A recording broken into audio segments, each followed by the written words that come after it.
তেলাওয়াত করেছি, ছোট্ট একটা সূরা। এই সূরার সংক্ষিপ্ত তাফসীর আজকে আমরা শুনবার চেষ্টা করব ইনশাআল্লাহ বিইذনিল্লাহ। সূরাতুল ইখলাস সবার মুখস্থ আছে না? মুসলিম তো অবশ্যই, অনেক অমুসলিমেরও মুখস্থ। অনেক হিন্দুরও সূরা ইখলাস মুখস্থ আছে, জানেন? অনেক হিন্দু ভাইরা একই পাড়ায় একই সাথে সমাজে থাকার কারণে তারা সূরা ফাতিহা, ইখলাস এরকম দু চারটা দোয়া কালাম সূরা এদেরও মুখস্থ থাকে। সূরাতুল ইখলাস এমন একটা সূরা যেটা অনেক অমুসলিম ভাইদেরও মুখস্থ থাকে। খুব ছোট্ট সূরা। স্রষ্টার পরিচয় যে এত সহজ ভাষায় মাত্র 4টি বাক্যে দিয়ে দেয়া যায়, তার জলজন্ত প্রমাণ হচ্ছে এই সূরাতুল ইখলাস। মাত্র 4টি আয়াত। কয়টি? 4টি আয়াত দিয়ে আল্লাহ তাআলা স্রষ্টার পরিচয় খুবই চমৎকার ভাবে প্রিসাইজলি তিনি তুলে ধরেছেন। কোরআনের অনেক জায়গায় আল্লাহ তাআলা নিজের পরিচয় দিয়েছেন। যেমন সূরা বাকারার 255 নম্বর আয়াতে, মানে আয়াতুল কুরসির মধ্যে আল্লাহ তাআলা নিজের পরিচয় তুলে ধরেছেন। একটি আয়াত, 9টি বাক্য বিশিষ্ট একটি আয়াত, সেখানে আল্লাহ তাআলার পরিচয় খুব চমৎকার ভাবে পাওয়া যায়। আয়াতুল কুরসি, এটা আপনাদের মুখস্থ আছে না? আয়াতুল কুরসি ফরজ সালাতের পরে এটা পড়বেন। আল্লাহর হাবিব সাল্লাল্লাহু আলাইহি ওয়াসাল্লাম ফরজ সালাতের পরে এটা পড়তেন। তিনি বলতেন, মান কারাআ আয়াতুল কুরসি দুবুরা কুল্লি সালাতিন মাকতুবাতিন লাম ইয়ামনাহু মিন দুখুলিল জান্নাতি ইল্লাল মাউত। ফরজ সালাতের পরে যে আয়াতুল কুরসি তেলাওয়াত করবে তার জান্নাতে যাওয়ার ক্ষেত্রে আর কোনো বাধা থাকে না, মৃত্যু ছাড়া। মৃত্যুটাই বাধা, মরলেই জান্নাতি। আয়াতুল কুরসির ভেতরে আল্লাহ তাআলা ওনার পরিচয় তুলে ধরেছেন খুবই সংক্ষিপ্তভাবে, এক আয়াতে আল্লাহর পরিচয়। তারপর সূরা হাশরের শেষ 3 আয়াতে আল্লাহ তাআলা নিজের খুব চমৎকার পরিচয় তুলে ধরেছেন। তারপরে এই সূরা ইখলাসের মধ্যে আল্লাহ তাআলা আরো সংক্ষিপ্ত পরিসরে, ভেরি প্রিসাইজলি, মাত্র ছোট্ট ছোট্ট 4টা আয়াতে নিজের পরিচয় তুলে ধরেছেন। তো কিভাবে আল্লাহ তাআলা নিজের পরিচয় আমাদের সামনে পেশ করলেন, আমরা সেটাই আজকে শুনবার চেষ্টা করবো ইনশাআল্লাহ। সূরাতুল ইখলাস আপনারা কি জানেন এটা কোরআনের কততম পারায় অবস্থিত? 30তম পারায়। এবং এই সূরাটি মাক্কি সূরা। কি সূরা? কোরআনের সর্বশেষ পারায় অবস্থিত 30তম পারায়। আয়াত সংখ্যা তো আমরা শুরুতেই বললাম, কয়টি? 4টি। এই সূরাটি কোরআনের যে সূরার ধারাক্রম, সে ধারাক্রম অনুসারে 112 নম্বর সূরা। কত নম্বর? 112 নম্বর সূরা। এই সূরাটা মক্কাতুল মুকাররমাতে নাজিল হওয়ার কিছু প্রেক্ষাপট আছে। প্রেক্ষাপটগুলো হচ্ছে, আরবরা বংশকে খুব গুরুত্ব দেয়, বংশ প্রিজার্ভ করা, লিনিয়েজকে প্রিজার্ভ করা। এবং তারা মানুষকে দেখে, শুধু মানুষ তো না, মানুষের পায়ের ছাপ দেখে বলে দিতে পারতো তার বাবাকে, তার বাবাকে, পর দাদাকে, 14 পুরুষের নাম বলে দিতে পারতো। শুধু মানুষই না, তারা উটের পায়ের ছাপ দেখে, উটের পায়ের, মরুভূমির বালুতে উটের পায়ের ছাপ দেখে ওই উট কোন বংশের, ওই বংশের ওর নাম কি, ওর বাবার নাম কি, ওর দাদার নাম কি, 14 পুরুষ এরকম ছিল। এবং তারা দুজন মানুষকে যদি ঢেকে রাখা হয় সারা শরীর, শুধু পায়ের একেবারে শেষের দিকের ছোট আঙ্গুল দেখে, এটাকে ইলমুল কিয়াফা বলে, ওই ছোট আঙ্গুলের শেপ দেখে ওরা বলে দিতে পারতো সে কোন বংশের, তার বাবার নাম কি, দাদার নাম কি, 14 পুরুষ। তারা এই লিনিয়েজকে প্রিজার্ভ করতো আর কি এইভাবে। এবং এই বংশ পরিক্রমা মুখস্থ করা, জানা, জিজ্ঞেস করা, এটাকে গুরুত্ব দিত। তো তারা আল্লাহকেও আমাদের মতো এরকম একজন সত্তা ভেবে আল্লাহ হাবিব সাল্লাল্লাহু আলাইহি ওয়াসাল্লামকে জিজ্ঞেস করতেছে যে, ইদান খালাকাল্লাহু কুল্লা শাই ফামান খালাকাল্লাহ। মুহাম্মদ, তুমি তো বলো যে আল্লাহ নাকি সব সৃষ্টি করেছে, তো আল্লাহকে কে সৃষ্টি করেছে? অথবা বলো যে আল্লাহর বাবাকে, আল্লাহর দাদাকে, আল্লাহর পরদাদাকে, আল্লাহর বংশটা বলো। তো তখন তাদের এই প্রশ্নের জবাবে আল্লাহ তাআলা সূরাতুল ইখলাস নাজিল করেন যে, কুল হু আল্লাহু আহাদ। হে নবী, আপনি বলুন আল্লাহ হচ্ছেন এক, অদ্বিতীয়, ইউনিক, অ্যাবসলিউট। আল্লাহুস সামাদ, তিনি হচ্ছেন সামাদ, তিনি কারোর প্রতি নির্ভরশীল নন, অমুখাপেক্ষী। লাম ইয়ালিদ ওয়ালাম ইউলাদ, তিনি কাউকে জন্ম দেনও নাই, আবার তিনি কারো কাছ থেকে জন্ম নেনও নাই। ওয়ালাম ইয়াকুল লাহু কুফুয়ান আহাদ, তার সমকক্ষ, তার মতো, তার সিমিলার মহাবিশ্বে দ্বিতীয় কেউ নাই। সুবহানাল্লাহ। এটা হচ্ছে শানে নুজুল, কোন প্রেক্ষাপটে নাজিল হয়েছে, এটা হচ্ছে একটা বর্ণনা। আরেক বর্ণনা এসছে, মক্কার মুশরিকরা জিজ্ঞেস করতে আরম্ভ করলো, ইয়া মুহাম্মদ, আমরা জানি মানুষ মাটির তৈরি, ফেরেশতারা নূরের তৈরি, মানে আলোর তৈরি, এরপর জিনেরা আগুনের তৈরি, আল্লাহ কিসের তৈরি? আল্লাহ তাআলার বাইয়িন লানা জিনসা রাব্বিক, তোমার আল্লাহর জিন্স বর্ণনা করো, সে কোত্থেকে আসছে, কি দিয়ে, কোন জিন্স থেকে, মানে কোন জিনিস থেকে তৈরি? তখন আল্লাহ তাআলা এই সূরাটা নাজিল করলেন, কুল হু আল্লাহু আহাদ, আল্লাহু সামাদ, লাম ইয়ালিদ ওয়া লাম ইউলাদ ওয়া লাম ইয়াকুল লাহু কুফুয়ান আহাদ। এইভাবে অনেকগুলো বর্ণনা পাওয়া যায় যে এরকম এরকম প্রেক্ষাপটে যখন রাসূল সাল্লাল্লাহু আলাইহি ওয়াসাল্লামকে তারা এই সমস্ত প্রশ্ন জিজ্ঞেস করে, তখন তাদের প্রশ্নের জবাব স্বরূপ আল্লাহ তাআলা 4 আয়াত বিশিষ্ট এই সূরাটি নাজিল করেন। তাহলে সূরার কোন প্রেক্ষাপটে কোন সিচুয়েশনে সূরাটা নাজিল হলো এটা সবার কাছে ক্লিয়ার না এখন? এই সূরার কিছু ফজিলত পাওয়া যায়। আপনারা তো সূরার নাম শুনেছেন সূরাতুল ইখলাস। ইখলাস শব্দের অর্থ হচ্ছে সিনসিয়ারিটি, হ্যাঁ, আন্তরিকতা বা একনিষ্ঠতা। যেহেতু এই সূরায় একনিষ্ঠতার সাথে আল্লাহর তাওহীদের ঘোষণা দেওয়া হয়, এজন্য এই সূরার নাম হচ্ছে সূরাতুল ইখলাস। আবার এই সূরাকে সূরাতুত তাওহীদও বলে, যেহেতু আল্লাহর একত্ববাদের ঘোষণা এই সূরায় দেওয়া হচ্ছে, ওয়াননেস অফ গড। আবার এই সূরার একটা নাম হচ্ছে সূরাতুল মারিফা, যেহেতু এই সূরা মারিফা মানে জানা বা চেনা, যেহেতু এই সূরা পড়ার মধ্য দিয়ে আল্লাহর পরিচয় জানা যায়, আল্লাহকে চেনা যায়, এজন্য সূরার নাম সূরাতুল মারিফা। আচ্ছা, এই সূরার অনেক ফজিলত আছে, অনেক ফজিলত। আমরা কয়েকটা ফজিলত আপনাদের সামনে শেয়ার করবো ইনশাআল্লাহ। এই সূরার 1 নম্বর ফজিলত হচ্ছে রাসূল সাল্লাল্লাহু আলাইহি ওয়াসাল্লাম বিভিন্ন সুন্নাহ নামাজে, সুন্নত নামাজের দ্বিতীয় রাকাতে এই সূরাটা পড়তেন। যেমন ফজরের 2 রাকাত সুন্নত আছে না, ফজরের 2 রাকাত সুন্নতের দ্বিতীয় রাকাতে রাসূল সাল্লাল্লাহু আলাইহি ওয়াসাল্লাম এটা পড়তেন। প্রথম রাকাতে সূরা কাফিরুন, দ্বিতীয় রাকাতে সূরা ইখলাস এটা পড়তেন।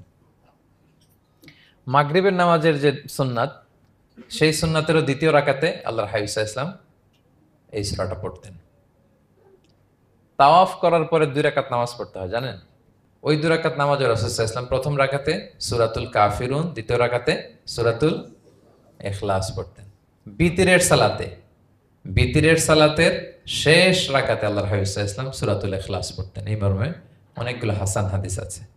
তাহলে কখন কখন সূরাতুল ইখলাস পড়তেন রাসূল সাল্লাল্লাহু আলাইহি ওয়াসাল্লাম, কোন নামাজে? ক্লিয়ার না? ফজরের 2 রাকাত সুন্নত নামাজের শেষের রাকাতে, মাগরিবের 2 রাকাত সুন্নত নামাজের শেষের রাকাতে, তাওয়াফের পরে যে 2 রাকাত পড়তে হয় শেষের রাকাতে, বিতিরের সালাতের শেষ রাকাতে। এই সূরাটাকে আল্লাহর হাবিব সাল্লাল্লাহু আলাইহি ওয়াসাল্লাম সুলুসুল কোরআন বলেছেন, 1/3 অফ দ্য কিতাব, কোরআনের 3 ভাগের 1 ভাগ। সূরাতুল ইখলাস তা'দিলু সুলুসাল কোরআন, সূরা ইখলাস হচ্ছে কোরআনের 3 ভাগের 1 ভাগ। তার মানে আপনি যদি একবার সূরা ইখলাস পড়েন, কয় পারা তেলাওয়াতের সওয়াব? 2 বার পড়লে, 3 বার পড়লে, 3 বার পড়লে 1 খতম কোরআনের সওয়াব। আলহামদুলিল্লাহ।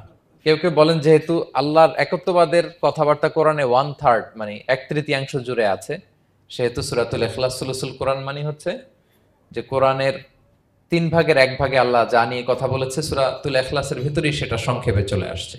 এজন্য এটাকে বলা হয় 1/3 অফ দ্য বুক, কোরআনের 3 ভাগের 1 ভাগ। এটার আরেকটা, এই হাদিসটা মুতাওয়াতির হাদিস, সূরাতুল ইখলাস তা'দিলু সুলুসাল কোরআন, এটা এমন সংখ্যক, বেশি বেশি সংখ্যক সাহাবী প্রতিটি জেনারেশনে বর্ণনা করেছে, সাহাবী, তাবি, এই হাদিসের ব্যাপারে কোনো ডাউট তৈরি হয় না, কোনো সাসপিশন তৈরি হয় না, খুবই ভ্যালিড এই হাদিসটা, যেটা কোরআনের 3 ভাগের 1 ভাগ। আচ্ছা, আল্লাহর হাবিব সাল্লাল্লাহু আলাইহি ওয়াসাল্লাম আরেকটা হাদিসে এসেছে, এক সাহাবীকে কোবা পল্লীতে ইমাম করে পাঠিয়েছেন। মদিনা মসজিদে নববীর পাশে একটা মসজিদ আছে, মসজিদে কোবা, সেই মসজিদের ইমাম করে এক সাহাবীকে পাঠিয়েছেন। ওই সাহাবীর একটা অভ্যেস ছিল, উনি প্রত্যেক রাকাতে সূরা ফাতিহার পরেই আগে সূরা ইখলাস পড়তেন। ধরেন প্রথম রাকাতে সূরা ফাতিহার পরে ইখলাস, এরপর একটা সূরা পড়তেন। দ্বিতীয় রাকাতে সূরা ফাতিহার পরে আবার সূরা ইখলাস, এরপর একটা সূরা পড়তেন। ধরেন যে জুমার নামাজ 2 রাকাত, উনি ফাতিহার পরে প্রথমে কোন সূরাটা পড়ে নিতেন, এরপরে অন্য যে কোনো একটা সূরা। দ্বিতীয় রাকাতে সূরা ফাতিহার পরে কোন সূরাটা প্রথমে পড়ে নিতেন? ইখলাসের। এটাই ওনার স্বভাব। প্রত্যেক নামাজে যদি কোনো ইমাম সাহেব শুধু সূরা ইখলাস পড়ে, একটু খারাপ লাগবে না আমাদের? ওনার মুসল্লিদেরও তাই লেগেছে। ওনারা জিজ্ঞেস করলেন, তুমি এটা কেন করো? এরকম না করে স্বাভাবিকভাবে পড়ো। তো উনি বললেন, না, আমি এইভাবেই পড়বো, আমি যেভাবে পড়তেছি এইভাবেই পড়বো, পড়লে পড়ো, না হলে তোমাদের হিসাব তোমাদের। তো তারা যে রাসূল সাল্লাল্লাহু আলাইহি ওয়াসাল্লামের কাছে বিচার দিল যে, ইয়া রাসূলুল্লাহ, দেখেন একজন ইমাম আপনি আমাদের জন্য নির্ধারণ করেছেন, উনি প্রত্যেক রাকাতে সূরা ইখলাস পড়ে, ইন এভরি সিঙ্গেল রাকা সূরা ইখলাস পড়ে। তো রাসূল সাল্লাল্লাহু আলাইহি ওয়াসাল্লাম তাকে ডাকলেন, ডেকে বললেন, ঘটনা কি? তুমি নাকি এরকম করো, প্রত্যেক রাকাতে ফাতিহার পরে আগে ইখলাস দিয়ে শুরু করো, কেন কেন করো? সে বলতেছে, ইয়া রাসূলুল্লাহ, হ্যাঁ আমি আসলে এমনটা করে, কারণ আমি এই সূরাটাকে বড্ড ভালোবাসি। কারণ ফিহি সিফাতুর রহমান, এই সূরার ভেতরে আল্লাহর পরিচয় মেলে, আল্লাহর পরিচয় পাওয়া যায়, যেন সূরাটাকে আমি বড্ড ভালোবাসি। রাসূল সাল্লাল্লাহু আলাইহি ওয়াসাল্লাম বললেন, ঠিক আছে, তোমার অভ্যাস আর পরিবর্তন করার দরকার নাই, হুব্বুকা ইয়াহা ইউদখিলুকাল জান্নাহ, এই সূরার প্রতি তোমার এই ভালোবাসাই তোমাকে জান্নাতে প্রবেশ করাবে। আরেক বর্ণনায় এসছে, তুমি যেমনি আল্লাহর পরিচয় থাকার কারণে সূরাটাকে ভালোবাসো, আল্লাহ জানিয়েছেন যেন তোমাকে জানাই আল্লাহও তোমাকে ভালোবাসে। ফিহি সিফাতুর রহমান, এই সূরার ভেতরে রহমানের পরিচয় পাওয়া যায়, আল্লাহ সুবহানাহু ওয়া তাআলার পরিচয় পাওয়া যায়। তো এই জন্য উনি প্রত্যেক রাকাতে সূরা ইখলাস পড়তেন। আরেকটা হাসান পর্যায়ের হাদিসে পাওয়া যায়, নবম হিজরিতে আল্লাহর হাবিব সাল্লাল্লাহু আলাইহি ওয়াসাল্লাম তাবুক যুদ্ধে অংশগ্রহণ করেছিলেন। আপনারা তাবুক যুদ্ধের নাম শুনেছেন? হ্যাঁ, নিশ্চয়ই শুনেছেন, যারা ইসলামের ইতিহাস, রাসূল ইসলামের বায়োগ্রাফি নিয়ে পড়াশোনা করেছেন। তাবুক হচ্ছে অনেক দূরে মদিনা থেকে, খুব কষ্টের সফর ছিল। তখন খেজুর পেকে সবার ঘরে খেজুর, পাকা খেজুর উঠাতে হবে, আবার প্রচন্ড গরম, আবার সফরের দূরত্ব অনেক বেশি। এই সফরে মূলত কোনো যুদ্ধ সংগঠিত হয়, তাবুক যুদ্ধে কোনো যুদ্ধ হয় নাই। কয়েক সপ্তাহ লাগছে যেতে, কয়েক সপ্তাহ ফিরতে, এতটুকুই। জাস্ট কে পাক্কা ইমানদার আর কারা মুনাফেক, হিপোক্রিট, এটাকে ক্লিয়ার করার জন্য আল্লাহ তাআলা এই যুদ্ধের আহ্বান জানিয়েছেন যে যাও, অ্যাটাক করো, তাবুকে যাও। বিশাল বাহিনী, প্রায় বিশাল একটা বাহিনী যে তাবুকে চলে গেল। রাসূল সাল্লাল্লাহু আলাইহি ওয়াসাল্লাম যখন তাবুক যুদ্ধে ছিলেন, এই অভিযানে ছিলেন, তখন মদিনায় এক সাহাবী ইন্তেকাল করেন, নাম হচ্ছে মুআবিয়া ইবনে মুআবিয়া আল মুজহানি। তো উনি ইন্তেকাল যখন করলেন, রাসূল সাল্লাল্লাহু আলাইহি ওয়াসাল্লাম তো এত দূর থেকে এটা জানতেন না। জিবরাইল আলাইহিস সালাম এসে বললেন, ইয়া রাসূলুল্লাহ, মদিনাতে আপনার সাহাবী মুআবিয়া ইন্তেকাল করেছে। মুআবিয়া ইবনে আবি সুফিয়ান একজন সাহাবী আছে, উনি নয়, মুআবিয়া ইবনে মুআবিয়া আল মুজহানি। তখন বললেন, ইয়া রাসূলুল্লাহ, আপনি এই ৩০,০০০ সাহাবী নিয়ে এখানেই মরুভূমির মধ্যেই তার গায়েবানা জানাজা পড়েন, আমরাও আছি আপনার সাথে, আমরাও শরীক হব। রাসূল সাল্লাল্লাহু আলাইহি ওয়াসাল্লাম এত দূরে তাবুক থেকেই মুআবিয়া ইবনে মুআবিয়া আল মুজহানি রাদিয়াল্লাহু তাআলা আনহুর গায়েবানা জানাজায় শরীক হলেন। এই গায়েবানা জানাজায় সাহাবাদের সাথে ফেরেশতারাও শরীক হয়েছিলেন, দুই কাতারে, পেছনে দুই কাতার, প্রতি কাতারে ৭০,০০০ ফেরেশতা। জানাজা শেষে, দোয়া শেষে আল্লাহর হাবিব সাল্লাল্লাহু আলাইহি ওয়াসাল্লাম বললেন যে, জিবরিল, ঘটনা কি? মুআবিয়ার এত স্ট্যাটাস, এত মর্যাদা, কি কারণে তুমি দুই কাতারে ৭০,০০০ হলে ১,৪০,০০০ বিশাল ফেরেশতাদের বহন নিয়ে তুমি জানাজায় জয়েন করলে, কারণ কি? কি তার মর্তবা? তো জিবরাইল আলাইহিস সালাম বললেন, ইয়া রাসূলুল্লাহ, আপনার সাহাবী মুআবিয়ার বৈশিষ্ট্য ছিল তিনি কাইমান আও কাঈদান, দাঁড়িয়ে অথবা বসে, মাশিয়ান আও রাকিবান, আরোহণ অবস্থায় অথবা চলন্ত অবস্থায়, উঠতে বসতে চলতে ফিরতে সবসময় সে পড়তে থাকতো কুল হুয়াল্লাহু আহাদ আল্লাহুস সামাদ লাম ইয়ালিদ ওয়া লাম ইউলাদ ওয়া লাম ইয়াকুল লাহু কুফুয়ান আহাদ। এই সূরাটা ছিল তার ডেইলি ওজিফা, সবসময় উঠতে বসতে চলতে ফিরতে কোন সূরা পড়তো? সূরা ইখলাস পড়তো। এজন্য আল্লাহ তাআলার আদেশে আমরা ১,৪০,০০০ ফেরেশতা নিয়ে তার জানাজায় শরীক হয়েছি। সুবহানাল্লাহি ওয়া বিহামদিহি। তাহলে বুঝতে পারতেছেন এই সূরার মর্তবা কতটা পছন্দনীয় সূরা আল্লাহর কাছে। যদিও ছোট, আয়াত কয়টা? কিন্তু আল্লাহর কাছে এটার ফজিলত অনেক বেশি। প্রিয় ভাইরা, শুধু এখানেই শেষ নয়, আল্লাহর হাবিব সাল্লাল্লাহু আলাইহি ওয়াসাল্লাম সকালে, সন্ধ্যায়, ফজরের পরে, মাগরিবের পরে এবং বিছানায় ঘুমোতে যাওয়ার আগে তিনি সূরাতুল ইখলাস, সূরা ফালাক, সূরা নাস পড়ে হাতের মধ্যে ফু দিতেন, দুই হাত একসাথে মিলিয়ে এরকম ফু দিয়ে মাথা থেকে বডিতে যতটুকু সম্ভব তিনি মাসে করতেন। ৩টা সূরাই শুরু হয়েছে কুল দিয়ে, এজন্য ৩ সূরাকে একসাথে বলে কুল আস-সালাসা, মানে ৩ কুল। এই ৩ কুল তিনি ফজরের পর, মাগরিবের পর আর বিছানায় ঘুমোতে যাওয়ার আগে পরে হাতে ফু দিয়ে সারা গায়ে মেসেজ করতেন। আপনারা করেন? হ্যাঁ, এই অভ্যাসটা, ওজিফাটা আছে তো আপনাদের, না? করবেন এটা। এটা special protection, you will get a special protection from Allah সুবহানাহু ওয়া তাআলা। অনেকে দেখবেন ব্ল্যাক ম্যাজিক করে, ব্ল্যাক ম্যাজিক কিন্তু সত্য, ম্যাজিক করে, সেহের করে আপনাকে দুর্বল করে ফেলবে। স্বয়ং আল্লাহর হাবিব সাল্লাল্লাহু আলাইহি ওয়াসাল্লামকে সেহের করা হয়েছিল। উনি কয়েক মাস স্ত্রীদের সাথে ফিজিক্যাল ইন্টিমেসিতে যেতে পারতেন না, এত দুর্বল হয়ে গেছিলেন। লাবিদ ইবনুল আসাম নামে এক ইহুদি মিত্র, সে জাদু করেছিল রাসূল সাল্লাল্লাহু আলাইহি ওয়াসাল্লামকে। ওনার মাথার চুল, চিরুনির ভেতর 11টা গিট দিয়ে সেই ব্ল্যাক ম্যাজিক করেছে। নবী সাল্লাল্লাহু আলাইহি ওয়াসাল্লাম কয়েক মাস অসুস্থ ছিলেন। পরে সূরা ফালাক নাস যখন নাজিল হয়, তখন আল্লাহ তাআলা রাসূল সাল্লাল্লাহু আলাইহি ওয়াসাল্লামকে সুস্থ করে দিলেন। সাহাবীদেরকে নিয়ে এক কুয়ার নিচ থেকে, চিরুনি থেকে এই গিটগুলো খুলে খুলে রাসূল সাল্লাল্লাহু আলাইহি ওয়াসাল্লাম 11টা আয়াত তেলাওয়াত করলেন। রাসূল সাল্লাল্লাহু আলাইহি ওয়াসাল্লামকে সুস্থ করে দিল কে? আল্লাহ সুবহানাহু ওয়া তাআলা শিফা নসিব করলেন। তার মানে ব্ল্যাক ম্যাজিক সত্য, সেহের করে মানুষ। আপনার সফলতা, আপনার সাকসেস, এটা সবার ভাল লাগবে না, মনে রাখবেন। সবাই এটা পছন্দ করে না। আল আইনু হক, নজর কিন্তু সত্য। নজর সত্য, নজরের প্রভাব আছে, চোখের প্রভাব আছে। এজন্য কারো ভালো কিছু দেখলে মাশা আল্লাহ বলবেন, আল্লাহর দিকে ফিরিয়ে দিবেন ওটার কল্যাণ। কি বলবেন? একটা সুন্দর ফুটফুটে বাচ্চা দেখলে মাশা আল্লাহ। কারো সফলতা দেখলে, কারো ফার্মে গেলেন, বাগানে যেয়ে দেখলেন ফল মূল ভর্তি, কি বলবেন? মাশা আল্লাহ। বিসমিল্লাহ মাশা আল্লাহ বললে এটাতে আর ক্ষতি হয় না। অনেকে বলে যে বাবা মা মাশাল্লাহ বলা লাগে না, বাবা মা আর নাকি মামা, এই তিনজন নাকি মাশাল্লাহ না বললে কিছু, এটা ভুল কথা। বাবা মারা বলতে হয়। বাবাও তার ছেলের কোনো সাকসেস ভালো কিছু দেখলে কি বলবে? মাশা আল্লাহ তাবারাকাল্লাহ অথবা বিসমিল্লাহ মাশা আল্লাহ, এটা আপনারা বলবেন। নজরের প্রভাব আছে। আপনি সিম্পলি দেখেন, এই যে আমি আপনাদের দিকে তাকিয়ে তাকিয়ে কথা বলছি, আমি যদি অনেকক্ষণ স্টেয়ারিং করি, কারো দিকে ভেবে তাকিয়ে থাকি, সে ভালো ফিল করবে? কেন, আমি কি তার মারছি, ধরছি, স্পর্শ করছি? কিছুই তো করলাম, শুধু আমি তার দিকে তাকিয়ে আছি, তার মানে এতেই সে অস্বস্তি ফিল করতেছে। ধরেন যে আপনি কোন একটা প্রোগ্রামে বসে আছেন, আপনার পাশে যে বসে, আপনি তার দিকে এরকম 10 মিনিট তাকায় আছেন, কোনো কথা ছাড়া শুধু তাকিয়েই রইলেন, তার কি ভাল লাগবে বলেন? সে কি কমফোর্টেবল ফিল করবে?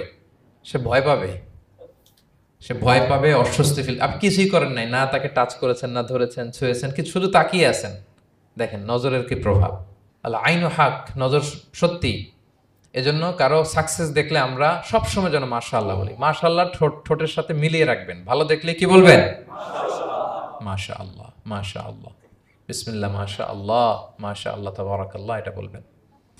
তাহলে আল্লাহর হাবিব সাল্লাল্লাহু আলাইহি ওয়াসাল্লামকেও সেহের করা হয়েছিল।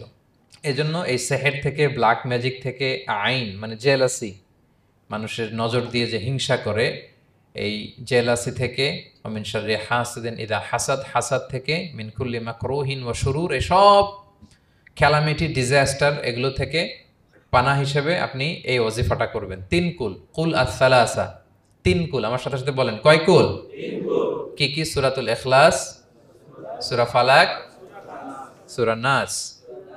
এই 3টা পড়ে ফজরের পর, মাগরিবের পর আর ঘুমোতে যাওয়ার আগে হাত দুইটাকে একসাথে করে পরে লম্বা একটা ফু দিয়ে মাথা থেকে মাসাজ করবেন সারা গায়ে। পারা যাবে ইনশাআল্লাহ বিইذনিল্লাহ। এবং আম্মা জান আয়েশা রাদিয়াল্লাহু তাআলা আনহা বলতেন, আমি যখন কখনো অসুস্থ হয়ে যেতাম, অসুস্থ হলে রাসূল সাল্লাল্লাহু আলাইহি ওয়াসাল্লামকে যে যখন কমপ্লেইন করতে, ইয়া রাসূলুল্লাহ আমি তো অসুস্থ, রাসূল সাল্লাল্লাহু আলাইহি ওয়াসাল্লাম আমাকে এই আমলটা করতে বলতেন। মানে আয়েশা, তুমি সূরাতুল ইখলাস, সূরা ফালাক, সূরা নাস পড়ে সারা গায়ে কি করো? ফু দাও। হ্যাঁ। আলী রাদিয়াল্লাহু তাআলা আনহু বর্ণনা করেন, আল্লাহর হাবিব সাল্লাল্লাহু আলাইহি ওয়াসাল্লাম একবার নামাজ পড়তেছেন, নামাজে তিনি সিজদারত অবস্থায়, ইন দ্য মিন টাইম লাদাগাতহুল আকরা, একটা বিচ্ছু রাসূল সাল্লাল্লাহু আলাইহি ওয়াসাল্লামের আঙ্গুলে কামড় দিল। বিচ্ছু, বিচ্ছুর কামড় খাইছেন? হ্যাঁ, কেমন লাগে? খুব আরাম লাগে? হ্যাঁ, খুব যন্ত্রণা হয়, অনেক যন্ত্রণা হয়। রাসূল সাল্লাল্লাহু আলাইহি ওয়াসাল্লামকে যখন কামড় দিল নামাজের অবস্থায়, রাসূল সাল্লাল্লাহু আলাইহি ওয়াসাল্লাম খুব যন্ত্রণা পেলেন, ব্যথা পেলেন, এই বিচ্ছুটারে লানত করলেন। সাধারণত লানত করতেন না, তিনি বলতেন লানাতুল্লাহি আলাল আকরা, এই বিচ্ছুর উপর লানাত, লা ইয়াদাউ নাবিয়্যান ওয়ালা গায়রা, এই বিচ্ছু নবীও চিনে না, মানুষও চিনে না। মানে কোথায় কামড় দিতে হবে এটাও বুঝতেছে না। শুধু নবী না, সব নবীদের নবী, উনারা কামড় দিয়ে ফেলছে। তাই আল্লাহর পক্ষ থেকে পরীক্ষা ছিল, কেয়ার করা। উনি ভর্ৎসনা করলেন, লানত করে বললেন, নবীও চিনস না, মানুষও চিনস না, কামড় দিয়ে খুব কষ্ট পাচ্ছেন তিনি। তো আল্লাহ হাবিব সাল্লাল্লাহু আলাইহি ওয়াসাল্লাম বললেন, যাও গরম পানি আর লবণ নিয়ে আসো, এনে এটার মধ্যে ঢালো। তো ঢালতে আরম্ভ করলো। লবণ কিন্তু খুবই ব্যথানাশক, painkiller, natural painkiller. এটার মধ্যে সোডিয়াম ক্লোরাইড আছে, তো এটা গরম করে লবণ মিশিয়ে দিলে যে কোনো ব্যথা ট্যাথা সাথে সাথে ভালো হয়ে যায়।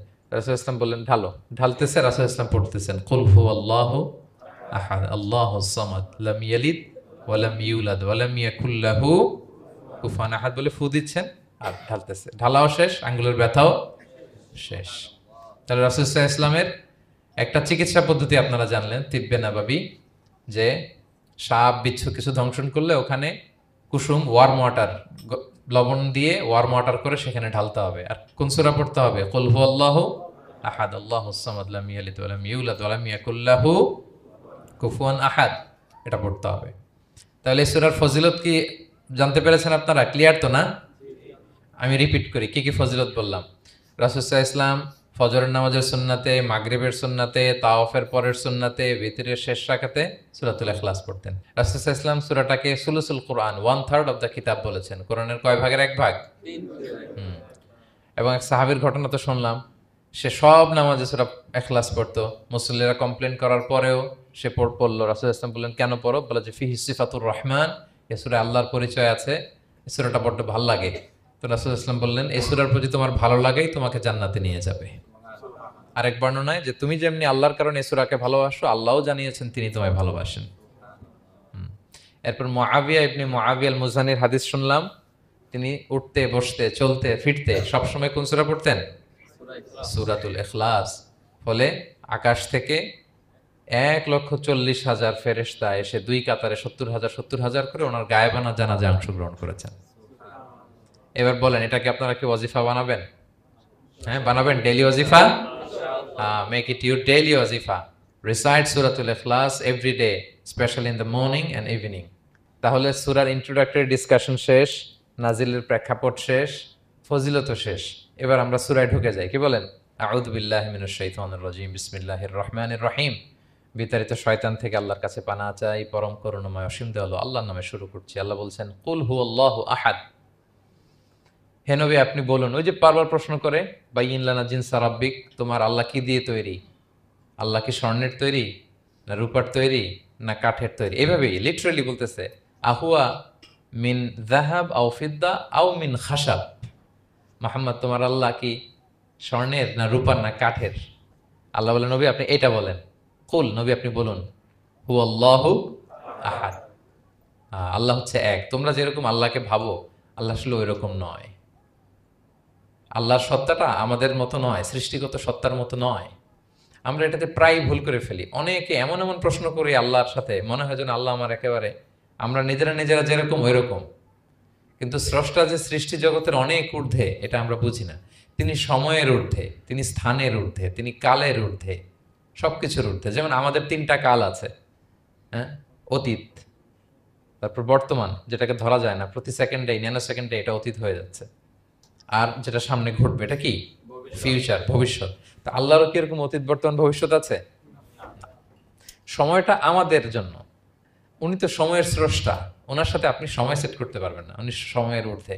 ফলে উনি এই ইবলিস যে আদেশ ভঙ্গ করা, আদম আলাইসাল্লাম এবং হাওয়া আলাইসাল্লাম পৃথিবীতে আসা, নূহ, দাউদ, হুদ, সালেহ থেকে শুরু করে এই একের পর এক নবী, শেষ নবী, বর্তমান সময়, ভবিষ্যৎ, দাজ্জাল, কিয়ামত, সব তিনি অ্যাট এ গ্ল্যান্সে দেখেন, একবারে ওনার চোখের সামনে। আমাদের মতো অতীত, বর্তমান, ভবিষ্যৎ ওনার নাই। আমরা যেমনি ভাব প্রকাশের জন্য ভাষা লাগে, এই যে আমি বাংলায় কথা বলতেছি আপনারা বুঝতেছেন, হ্যাঁ, মালাইরা যারা মালাইতে কথা বলে, ইংলিশরা ইংরেজিতে কথা, চাইনিজে কথা বলে, ভাষা, উনি ভাষার স্রষ্টা, ফলে ওনার ভাষাও লাগে না। কিন্তু উনি বোঝানোর জন্য একটা ভাষা ইউজ করে আমাদের জন্য সহজ করে দিয়েছেন। একটা ভাষায় না বললে তো আমরা বুঝবো না, ফলে উনি আরবি ভাষায় কোরআনটাকে নাজিল করেছেন যাতে আমরা বুঝি। কিন্তু উনি ভাষার মুখাপেক্ষী না, ওনাকে সময়, কাল, ভাষা কোনো কিছু দিয়ে বাধা যায় না, উনি সবকিছুর ঊর্ধ্বে, সবকিছুর ঊর্ধ্বে। এবং আল্লাহ কোথায় আছেন? আমরা বলি যে আরশের উপরে আছেন। সেখানে ওই এরিয়াটা হচ্ছে লা জামান লা মাকান, ওখানে সময়, তারপর কাল, এগুলো ওখানে যায় না। আল্লাহর সাথে এই প্রশ্নগুলো একেবারেই অবান্তর। ফলে আমরা যে প্রশ্নগুলো হুট করে না বোঝার কারণে করে ফেলি, যেহেতু আমাদের খুব সীমিত জ্ঞান, ফলে আমরা সৃষ্টির সাথে স্রষ্টাকে গুলিয়ে ফেলি। কিন্তু উনি কিন্তু আমাদের মতো নন। এজন্য আল্লাহ বলেন যে আমাকে জিজ্ঞেস করে যে আমি লোহার তৈরি, না স্বর্ণের তৈরি, না রূপার তৈরি, নাকি পাথরের তৈরি বা কাঠের তৈরি, তুমি বলো, কুল হুয়াল্লাহু আহাদ। হে নবী আপনি বলুন, আমি হচ্ছি এক, একক, অদ্বিতীয়। আরবিতে এক, এক বলতে আরবিতে ওয়াহেদ শব্দ ব্যবহার করে, আহাদ ব্যবহার করা হয় না। ব্যক্তির গুণ হিসেবে কখনো আহাদ ব্যবহার করা হয় না। এটা কেবলমাত্র শুধুমাত্র একমাত্র আল্লাহ তাআলার জন্য ব্যবহার করা হয়, তিনি আহাদ। আহাদ, কারণ ওয়াহেদ শব্দের ওয়াহেদাতুন হয়, মানে পুরুষবাচক হয়, স্ত্রীবাচক হয়, কিন্তু আহাদের আর কিছু হয় না, আহাদ, আহাদি। আল্লাহ শব্দটাই এরকম, আল্লাহ শব্দটাই এরকম। যেমন ঈশ্বরের ঈশ্বরী হয়, ভগবানের ভগবতী হয়, গডের গডেস হয়। আল্লাহর এরকম স্ত্রীবাচক কিছু আছে? কিছু নাই। আল্লাহ বলেন, ইন্নানি আনাল্লাহু লা ইলাহা ইল্লা আনা ফা'বুদনি ওয়া আকিমিস সালাতা লিযিকরি। নিশ্চয় আমি আল্লাহ। মুসা আলাইহিস সালামকে প্রথম যে প্রত্যাদেশ, রেভেলেশন দিয়েছিলেন মুকাদ্দাসে তুয়ার পাশে, তুর পাহাড়ের পাদদেশে, ওখানে প্রথম মুসা আলাইহিস সালাম আল্লাহর সাউন্ড তখন তিনি শুনেছিলেন, এবং আল্লাহর সাউন্ডটাও আমাদের সাউন্ডের মতো নয়। যেমন আমি এদিক থেকে কথা বললে আপনি এই পাশ থেকে শুনবেন, এদিক থেকে কথা বললে এদিক থেকে আমাকে ডাক দিলে এদিকে, তার মানে আমি দিকের সাথে সম্পৃক্ত। আল্লাহর এটা এরকম না। মুসা আলাইহিস সালাম তিনি যখন আল্লাহর কথা শুনলেন, তিনি বললেন যে একটা সাউন্ড শুনলাম, এটা চারদিক থেকে শোনা যায়, চারদিক থেকে শোনা যায়। এবং তিনি ওনার প্রেগনেন্ট স্ত্রীকে নিয়ে মাদিয়ান ক্রস করে ইজিপ্টের বর্ডারে ঢুকবেন। ইন দ্য মিন টাইম আল্লাহ তাআলা ওই সময়টাকে চুজ করেছেন যে তাকে এখন নবী বানাবো, তাকে রেভেলেশন দিব। তো তিনি দেখলেন যে ইন্নী আনাস্তু নারান, আমি ওই যে লাআল্লি আতিকুম মিনহা বিকাবাসিন আও আজিদু আলান নারি হুদা, স্ত্রীকে দাসীকে বললেন যে একটু বসো, প্রচন্ড ঠান্ডা, ওই যে আগুন দেখা যায়, মনে হয় কেউ আগুন পোহাচ্ছে, আমি একটু আগুন নিয়ে আসি মশাল দিয়ে, তোমাদের আরাম লাগবে, একটু ওয়ার্ম আপ হবে। তো আগুনের কাছে যেয়ে দেখে সামনে যত যায় আগুন আগুন তত পেছায়, এবং আগুনটা সাধারণ আগুন না, একটা গাছ থেকে আগুন বেরোচ্ছে, কিন্তু ওই গাছের পাতা জ্বলে না, ডাল জ্বলে না, কিছুই হয় না। আসলে এটা আগুন না, এটা আল্লাহর নূর। আল্লাহর নূর সেখানে ফোকাস দেওয়া হয়েছে। আল্লাহর নূরও আমাদের নূরের মতো না। নূর মানে লাইট, নূর মানে কি? লাইট। সো এই যে আমরা যে লাইট দেখি, এই লাইটের মতো না। কারণ আল্লাহর এই নূরের কাবার দেয়া হচ্ছে আবার নূরের পর্দা দিয়ে। পর্দা দেয়া হয় সাধারণত আলোকে আটকানোর জন্য, কিন্তু আল্লাহর যে পর্দা, হেজাবের কথা বলা হয়েছে, ওইটা, ওই পর্দাটাও আলো, আলোর পর্দা। আমাদের সাথে মিলালে হবে? আমরা আমরা ঘরে পর্দা টাঙাই কি কি থামাতে বলেন তো? আলো থামাতে। আর আল্লাহর যে হেজাব পর্দাগুলো, পর্দাগুলো কিসের? আলোর, নূরের। সো কশ্চিন কালেও আপনি সৃষ্টির সাথে স্রষ্টাকে মিলাবেন না। আমরা ভুল করে অনেক সময় এরকম অবান্তর প্রশ্নগুলো করি। তো আল্লাহ তখন মুসা আলাইহিস সালামকে প্রত্যাদেশ করলেন যে ইন্নানি আনাল্লাহ লা ইলাহা ইল্লা আনা ফা'বুদনি, আমি আল্লাহ, আমি কি? আল্লাহ। এই আল্লাহ নামটা আল্লাহ নিজেই রেখেছেন। আমাদের নাম রাখে আমাদের বাবা দাদা, আল্লাহর তো বাবা দাদা কেউ নাই। আল্লাহর নাম কে রেখেছে? আল্লাহ নিজেই রেখেছেন। ফা'বুদনি, আমার ইবাদত করো, ওয়া আকিমিস সালাতা লিযিকরি। তাহলে এখানে প্রথম আয়াতেই শিরকের উপর কুঠারাঘাত করা হয়েছে, শিরকি আকীদাকে লন্ডভন্ড করে দেওয়া হয়েছে, এবং বোঝানো হয়েছে আল্লাহ হচ্ছেন এক, অদ্বিতীয়, একক। কারণ আমরা যত ইবাদত করি, এর মধ্যে যদি শিরকের স্পর্শ থাকে, আমাদের ইবাদত ভ্যানিশ হয়ে যাবে, এটার কোনো দাম নাই। লা ইন আশরাকতা লা ইয়াহবাতান্না আমালুক ওয়া লা তাকুনান্না মিনাল খাসিরিন। আল্লাহ বলেন যদি শিরক করো তাহলে তোমার সব আমল বাতিল হয়ে যাবে, তোমার রোজা, নামাজ, হজ, যাকাত, জিকির কিছু থাকবে না। এজন্য শিরক যাতে কখনো আমাদের না হয়, শিরকের সাথে যেন আমাদের সম্পর্ক না থাকে। ইন্নাল্লাহা লা ইয়াগফিরু আইয়ুশরাকা বিহি ওয়া ইয়াগফিরু মা দুনা যালিকা লিমান ইয়াশা। আল্লাহ সব মাফ করেন, কিন্তু শিরকের গুনাহ মাফ করেন না। কি মাফ করে না? হ্যাঁ, এজন্য শিরকের সাথে আমাদের কোনো সম্পর্ক নাই। দেখেন আমরা যখন নামাজে দাঁড়াই, আমরা তাকবীরে তাহরিমে বাঁধার পরে কি পড়ি? ওয়াজ্জাহতু ওয়াজহিয়া লিল্লাযী ফাতারাস সামাওয়াতি ওয়াল আরদা হানিফা ওয়া মা আনা মিনাল মুশরিকিন। দেখেন নামাজে দাঁড়ালে আগে ক্লিয়ার করে নিতে হয় যে আল্লাহ ওয়া মা আনা মিনাল। এই যে লক্ষ লক্ষ হাজী সাহেবরা যায় ইজহার রেদা পরে, ওখানে কি পড়ে? লাব্বাইক আল্লাহুম্মা লাব্বাইক লাব্বাইক লা শারীকা লাক লাব্বাইক। আগে হিসাব ক্লিয়ার যে আল্লাহ শিরকের সাথে ছিটেফোঁটা সম্পর্ক আমাদের নাই। আমরা একনিষ্ঠভাবে তোমার ইবাদত করি। তাহলে সূরাতুল ইখলাস বেসিক্যালি তাওহীদের একনিষ্ঠ ঘোষণার নাম, যেটার প্রথম আয়াতে আল্লাহ তাআলা নবীকে বললেন যে হে নবী আপনি আমার পরিচয় দিয়ে দেন, আপনি বলুন কুল হুয়াল্লাহু আহাদ, আমি এক, একক, অদ্বিতীয়। কুল হুয়াল্লাহ, নবী আপনি বলুন তিনি হচ্ছেন আল্লাহ এবং তিনি হচ্ছেন আহাদ। আল্লাহ নামটার অনেক ভাবে কোরআনে পরিচয় দিয়েছেন। আল্লাহ আলিফ লাম, লাম আলিফ ছাড়া, লিল্লাহ দিয়ে, লাম ছাড়া, লাহু দিয়ে, আপনি যেভাবেই বলবেন সেভাবে আল্লাহর পরিচয় পাওয়া যায়। লিল্লাহি মা ফিস সামাওয়াতি ওয়া মা ফিল আরদ, কোরআনের অনেক আয়াতে এসেছে। লাম বাদ দিয়ে দিলে লাহুল মুলকু ওয়া লাহুল হামদু হুয়া আলা কুল্লি শাইইন কাদির। লাম বাদ দিয়ে দিলে হা দিয়ে আল্লাহর পরিচয় দিয়েছেন, হুয়া দিয়ে পরিচয় দিয়েছেন, হুয়াল্লাহুল্লাযী লা ইলাহা ইল্লাহু। তাহলে যেভাবে আপনি পরিচয় খুঁজতে যাবেন সেখানে আল্লাহর পরিচয় পাওয়া যাবে। আল্লাহ তাআলা বলছেন হুয়াল আউয়ালু ওয়াল আখিরু ওয়াল যাহিরু ওয়াল বাতিন ওয়া হুয়া বিকুল্লি শাইইন আলিম। তিনি প্রথম, তিনি শেষ, তিনি প্রকাশ্য, তিনি গোপন। তিনি প্রথম মানে কি? তিনি সূচনাহীন অতীত থেকে আছেন। দেখেন আমাদের সাথে মিলে না। আমাদের অতীতের একটা সূচনা থাকে, কি বলেন, আমার জন্মের একটা স্টার্টিং পয়েন্ট আছে না, যে এখান থেকে আমার অস্তিত্ব শুরু, এত সালে আমি, এত সালে আপনি। তার মানে আমাদের একটা স্টার্টিং আছে তো নাকি? আল্লাহ স্টার্টিং কবে থেকে বলেন? কবে থেকে যে এই সময় থেকে উনি আল্লাহ বলেন? nobody knows, কারণ হুয়াল আউয়াল, এই আউয়াল মানে এমন শুরু, সূচনাহীন শুরু, এমন শুরু যেটার কোনো কি নাই, সূচনা নাই। আবার সীমাহীন ভবিষ্যৎ পর্যন্ত তিনি থাকবেন। কতদিন তার রাজত্ব, ক্ষমতা, সভরেন্টি, পাওয়ার থাকবে? কতদিন বলেন? হুম সীমাহীন, এটার কোনো শেষ নাই। ওয়াল আউয়াল ওয়াল আখির ওয়াল যাহির ওয়াল বাতিন। এবং সবকিছু ধ্বংস হবে তিনি ছাড়া। কুল্লু মান আলাইহা ফান ওয়া ইয়াবকা ওয়াজহু রাব্বিকা যুল জালালি ওয়াল ইকরাম। সব শেষ হবে, উনি অবিনশ্বর, শাশ্বত, চিরঞ্জীব। তাই বলে উনি আমাদের থেকে দূরে নন, খুব কাছে। আমরা ডাকলেই তিনি ডাকে সাড়া দেন।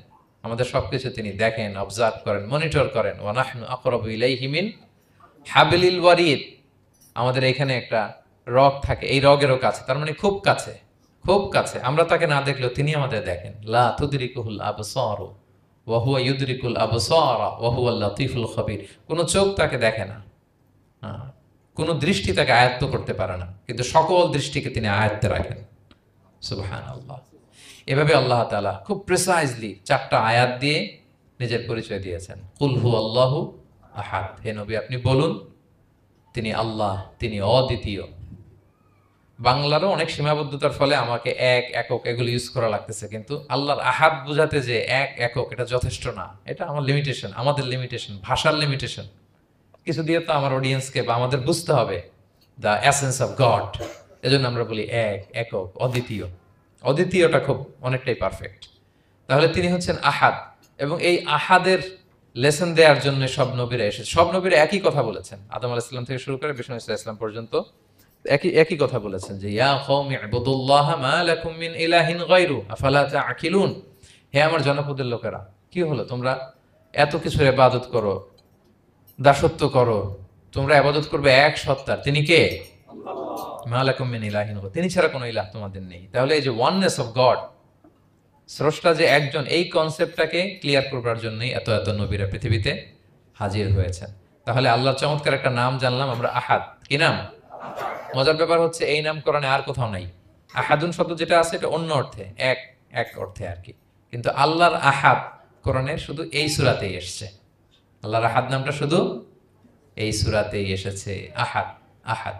আপনারা বেলাল রাদিয়াল্লাহু তাআলা আনহুর ঘটনা জানেন যে উমাইয়া ইবনে খালাফ খুব পাষণ্ড মাওলা ছিল ওনার, মনিব।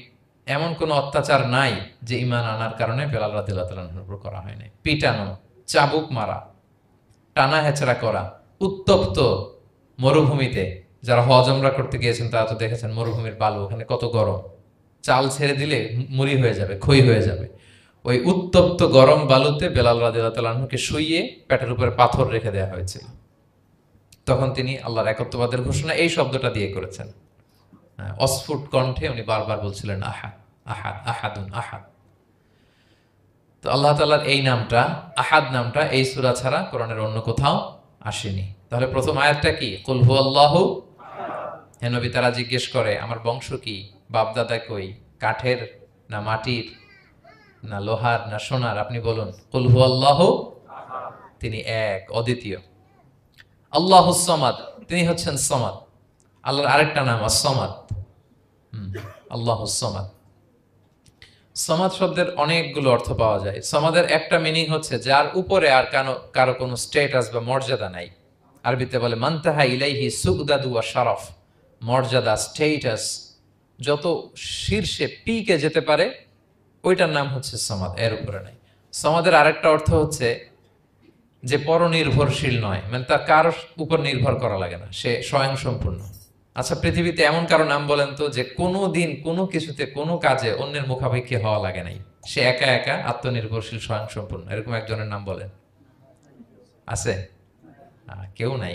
কোনো না কোনো ভাবে আপনি পাওয়ারফুল কারো কথা বলবেন, এত আরো নির্ভরশীল। এরা রাস্তা দেখায় না দিলে চলতেও পারে না, কোন দিকে যাইতে হবে এটা বলার জন্য 10 জন থাকে। এর ওয়াশরুমে নিয়ে যেতে হয় 10 জনের, এর এই সাপোর্ট, ওই সাপোর্ট, এই প্রোটোকল, অনেক কিছু, এর লোক লাগে আরো বেশি।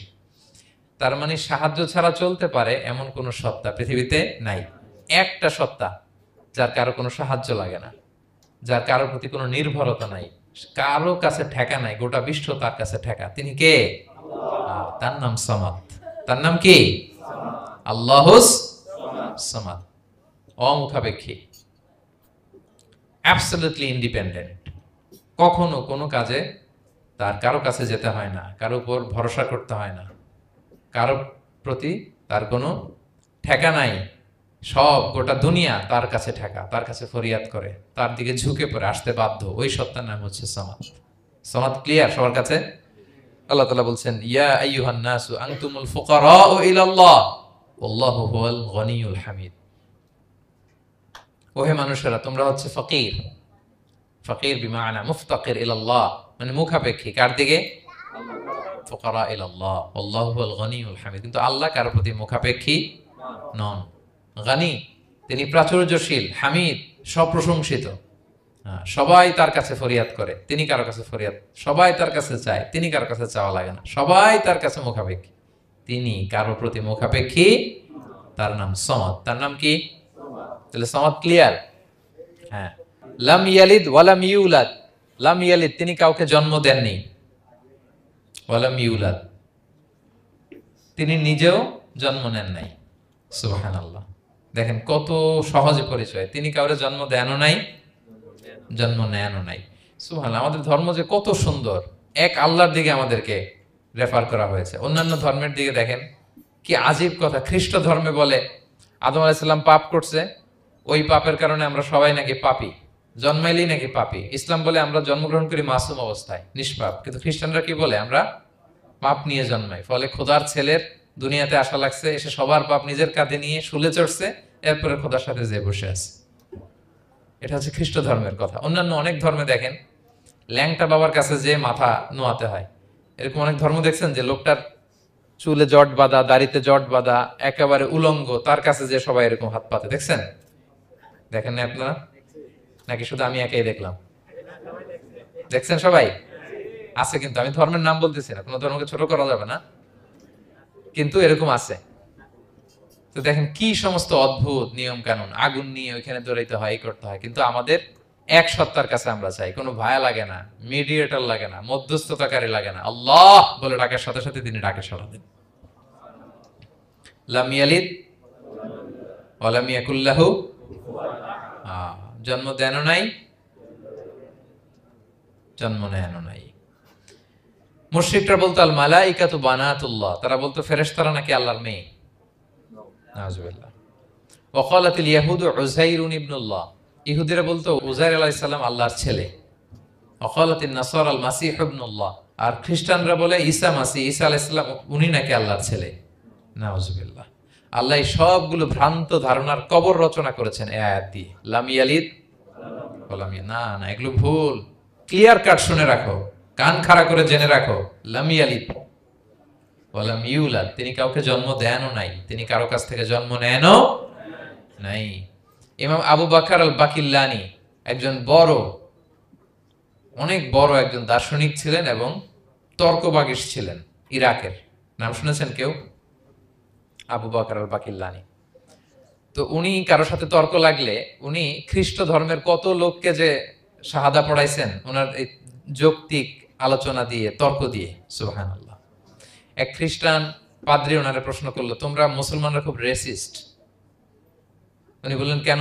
বলছে তোমরা খ্রিস্টান মেয়ে বিয়ে করতে পারো, ইহুদি মেয়ে বিয়ে করতে পারো, মুসলিম কিন্তু ইহুদি মেয়ে, খ্রিস্টান মেয়ে শর্ত সাপেক্ষে, কিছু শর্ত আছে, ওই আলোচনা যাচ্ছেন, শর্ত সাপেক্ষে বিয়ে করতে পারে আহলি কিতাব হলে।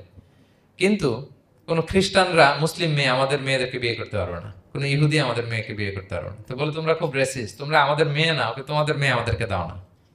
তো তিনি বলেন তোমরা তো ইহুদি, তোমাদের নবী হচ্ছে মুসা আলাইহিস সালাম, ওনাকে তো আমরা মানি, ওনার কথা তো কোরআনে আছে, এজন্য তোমাদের মেয়েকে বিয়ে করতে পারি। আর খ্রিস্টানদের নবী হচ্ছে ঈসা আলাইহিস সালাম, ওনাকেও মানি, ওনার মায়ের নামে বিশাল সূরাই আছে, সূরা মারিয়াম, আর ওনার ব্যাপারে হাজার শত শত আয়াত, তো এজন্য তোমার খ্রিস্টানদের মেয়ে বিয়ে করতে পারি। তোমরা তো আমাদের নবী মুহাম্মদ সাল্লাল্লাহু আলাইহি ওয়াসাল্লামকে মানো না। মুহাম্মদ সাল্লাল্লাহু আলাইহি ওয়াসাল্লাম যে শেষ নবী এটা তোমরা মানো, মানার সাথে সাথে মুসলমান হয়ে যাবে, এরপর আমাদের মেয়েকেও তোমরা বিয়ে করতে পারবে। এভাবে উনি এমন ভাবে উত্তর দিতেন, বুহিতাল্লাযী কাফার, কোনো একেবারে লাজবাব হয়ে যেত। তো ওনার নাম যখন ছড়ালো, ইরাকের মুসলিম বাদশাহ ওনাকে কনস্টান্টিনোপলে পাঠাবেন, যেখানে রোমান এম্পায়ার। তো রোমান এম্পায়ার এরাও খুব প্রস্তুতি নিয়ে আছে যে আবু বকর আল বাকিল্লানিকে ডিল করা অনেক কঠিন, সে আসতেছে, তার সাথে কিভাবে কি করা যায়।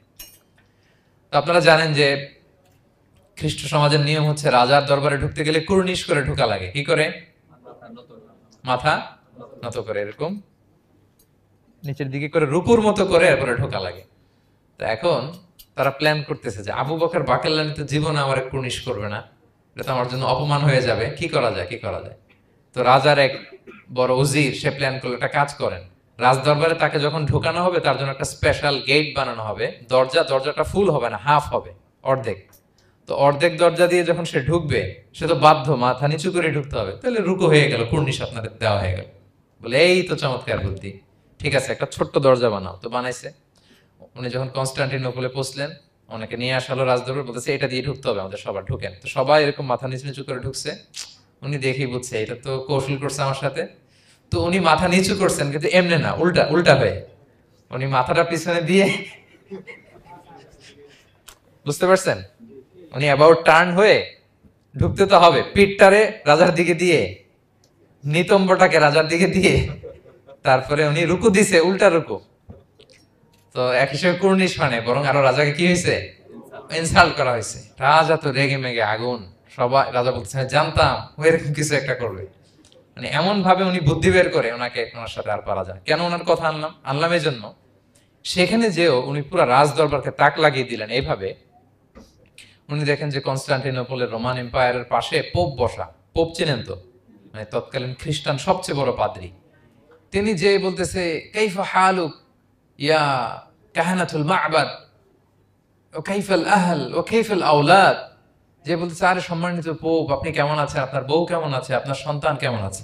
এই কথা শুনে রাজা রেগে মেগে আগুন। এই আবু বকর বাকাল্লানি এত বড় সাহস, তুমি জানো না উনি পোপ? পোপদের বিয়ে করা নিষেধ, তারা এত পবিত্র, তাদের স্ত্রী হয় না, তাদের সন্তান হয় না। একজন পবিত্র সত্তার সন্তান থাকে কি করে, স্ত্রী থাকে কি করে, তারা আমাদের পোপ। তা আবু বকর আল বাকিল্লানি বলে আপনাদের পোপের যদি স্ত্রী থাকলে ইজ্জত চলে যায়, সন্তান থাকলে সম্মান ক্ষুণ্ণ হয়, তাহলে আপনারা ঈসা আলাইহিস সালামকে আল্লাহর সন্তান কি করে বানান, মেরিকে আল্লাহর স্ত্রী কি করে বানান। সুবহানাল্লাহ বিহামদিহি। আল্লাহর সাথে আপনারা বউ সেট করতে পারেন, আল্লাহর সন্তান সাব্যস্ত করতে পারেন, কিন্তু আপনার পোপকে জিজ্ঞেস করলাম আপনার স্ত্রী কেমন আছে, আপনার বউ কেমন আছে, আপনার রেগে মেগে আগুন। এই কথা শুনে ওই ওদিকে যারা আছে সব শাহাদা পড়ে মুসলমান হয়ে গেছে।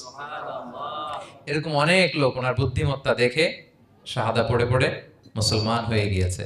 এজন্য আল্লাহ তাআলা এই যে শিরকি আকীদার উপর কুঠারাঘাত করে তিনি বললেন লাম ইয়ালিদ ওয়া লাম ইউলাদ, তিনি জন্ম দেনও নাই জন্ম নেনও নাই, ওয়া লাম ইয়াকুল লাহু কুফুয়ান আহাদ। এই কুফু শব্দটা আল্লাহর জন্য যে ব্যবহার হয়েছে কোরআনে আর কোথাও নাই। এক হচ্ছে আহাদ আর এই কুফু, আর কোথাও নাই। আল্লাহ বলেন ওয়া লাম ইয়াকুল লাহু কুফুয়ান আহাদ, তার সমকক্ষ কেউ নাই। আল্লাহর মতো similar, nothing is similar to him, equivalent to him. আল্লাহর মতো সিমিলার কিচ্ছু নাই। তাহলে আল্লাহ কার মতো? আল্লাহর মতো। আল্লাহ কার মতো? আল্লাহর মতো। অন্য আয়াতে আল্লাহ তাআলা বলছেন লাইসা কামিসলিহি শাই, তার মতো কেউ নাই, তিনি তার মতো। তাহলে আল্লাহ কার মতো? আল্লাহর মতো। ওয়ালাম ইয়াকুল লাহু কুফুয়ান আহাদ, তার মতো কেউ নাই, তিনি তার মতো। তাহলে এই চার আয়াতে আল্লাহর পরিচয় পাইছেন আপনারা? তিনি এক, অদ্বিতীয়, তিনি অমুখাপেক্ষী, কারো কাছে হাত পাততে হয় না, সব হাত পেতে থাকে তার দরবারে। তিনি জন্ম দেনও নাই জন্ম নেনও নাই, তার মতো কেউ নাই। তো তাহলে আল্লাহর মতো কেউ নাই। আল্লাহ কার মতো? আল্লাহর মতো। তাহলে সূরাতুল ইখলাস ক্লিয়ার হয়েছে সবার? আল্লাহ নিজের পরিচয় দিলেন, তিনি এক, অদ্বিতীয়, তার কাছে চাইতে হয়। আমরা ফরিয়াদ করব কার কাছে? বিপদে আপদে, যে কোনো বিপদে ক্রাইসিসে পড়লেই কি করবেন, কার কাছে শেয়ার করবেন? নাকি ফেসবুকে শেয়ার করবেন? আমরা বিপদে পড়লে কোথায় শেয়ার দিয়ে দেই? প্রথমেই আমাদের শেয়ার দেওয়ার জায়গা কই? কিন্তু আসলে শেয়ার করতে হবে কার কাছে? প্রথমে আল্লাহর কাছে বলুন। তিনি আপনাকে বিপদ মুক্ত করতে পারেন, তিনি আপনাকে শান্ত করতে পারেন, আপনার অস্থিরতা দূর করতে পারেন, তিনি কেবল আপনাকে সফলতা দিতে পারেন, আর কেউ পারে না। এজন্য ফরিয়াদের হাত যেন আমরা তার দরবারে উঠাই। আল্লাহ তাআলা আমাদের সবাইকে কথাগুলো বোঝার আমল করার তৌফিক দান করুক। হাদা মা ইনদি ওয়াল ইলমু ইনদাল্লাহি আলাইহি তাওয়াক্কালতু ওয়া ইলাইহি